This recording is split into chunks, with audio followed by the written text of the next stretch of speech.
코스피 6200, 삼성전자 21만, 하이닉스 100만, 이제 팔아야 할까? 더 사야 할까? 코스피가 사상 처음 6천선을 돌파한 지 이틀 만에 장중 6200선까지 올라가며 한국 증시가 전례 없는 구간에 진입했습니다. 삼성전자는 21만원을 넘어 신고가를 기록했고 SK하이닉스 역시 100만원을 가뿐히 돌파하며 시가총액 상위 종목들이 지수를 강하게 끌어올리고 있습니다. 이 배경에는 엔비디아의 4분기 매출 681억 3천만 달러, EPS 1.62달러라는 예상치 상회 실적과 이를 반영한 글로벌 반도체 랠리가 깔려 있습니다. 개인 투자자가 1조원 이상을 순매수하는 가운데 외국인 기관은 되팔고 있는 수급 구조까지 지금 이 장에서 개인이 어떤 전략을 가져가야 할지 5분 동안 정리해드립니다. 6천 뚫고 이틀 만에 6,200 이게 말이 됩니까? 코스피가 6천을 넘긴 것도 충격인데 이틀 만에 6,200선까지 찍었습니다. 삼성전자는 21만원을 돌파해 신고가, SK하이닉스는 100만원을 넘어선 뒤에도 계속 우상향하면서 말 그대로 삼성전자 하이닉스 질주가 코스피 6,200 랠리를 끌고 가는 모양새입니다.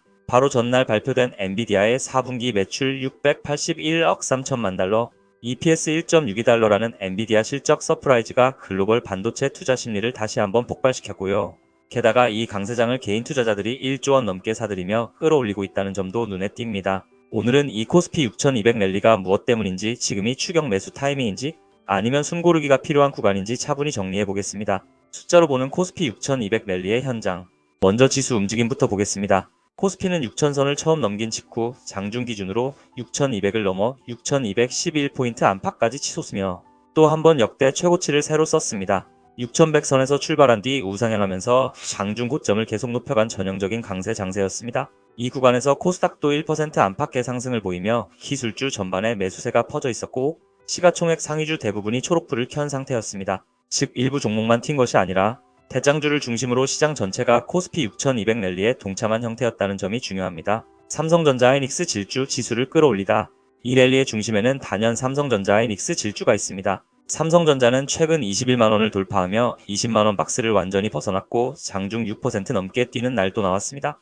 SK하이닉스 역시 100만원을 넘어 104만원대까지 올라 100만 닉스가 일시적 구호가 아니라 실제 주가로 자리 잡는 흐름을 보여줍니다.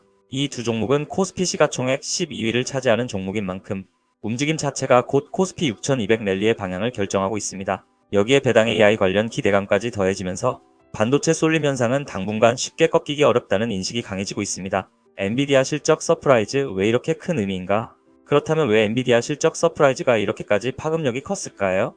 엔비디아는 4분기 매출 681억 3천만 달러, EPS 1.62달러를 기록했는데 이는 시장 예상치 매출 659억 달러, EPS 1.5달러를 모두 상회한 숫자입니다. 전년 동기 대비로 보면 매출은 73%, EPS는 80% 이상 증가한 수준이라 단순한 양호한 실적이 아니라 여전히 AI 데이터 센터 수요가 폭발적으로 늘고 있다는 시그널로 읽힙니다. 글로벌 투자자 입장에서는 AI 서버 고대역폭 메모리 첨단, 반도체 장비에 대한 투자가 앞으로도 이어질 것이라는 확신을 다시 한번 주는 계기가 되었고 그 수혜를 받는 국내 메모리 반도체 업체들에까지 매수세가 확산된 겁니다. 이렇게 엔비디아 실적 서프라이즈가 미국 나스닥뿐 아니라 한국 반도체주, 나아가 코스피 6200 랠리까지 연결되는 구조가 만들어졌습니다. 개인 순매수 1조, 누가 사고 누가 팔고 있나?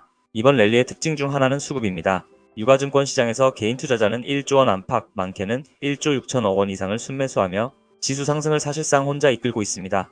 반대로 외국인과 기관은 1조원대 규모로 동반 순매도를 이어가며 차익을 실현하고 있습니다. 즉 외국인 기관이 과거에 사놨던 물량을 덜어내는 구간에서 개인이 그 물량을 받아내며 코스피 6200 랠리를 유지하는 구조입니다. 이런 수급 구조는 단기적으로는 개인들의 기대감이 높다는 신호지만 중장기적으로는 나중에 다시 외국인 기관이 돌아올 때까지 버틸 수 있는지라는 리스크도 함께 내포하고 있습니다. 결론, 지금 코스피 6200에서 우리가 할 질문 정리해보면 지금 시장은 첫째, 엔비디아와 글로벌 AI 투자붐이 만든 엔비디아 실적 서프라이즈 효과로, 둘째, 삼성전자 하이닉스 질주가 시가총액 상단에서 지수를 끌어올리고, 셋째, 그 사이를 개인 순매수 1조가 메우며 만들어낸 코스피 6200 랠리 구간입니다. 이럴 때 개인 투자자가 스스로에게 던져야 할 질문은 단순합니다. 나는 이 구간을 단기 불장으로 보고 있는가? 아니면 아직 중장기 AI 사이클의 중반이라고 보는가? 내 포지션은 지수 급락이 와도 버틸 수 있는 구조인가?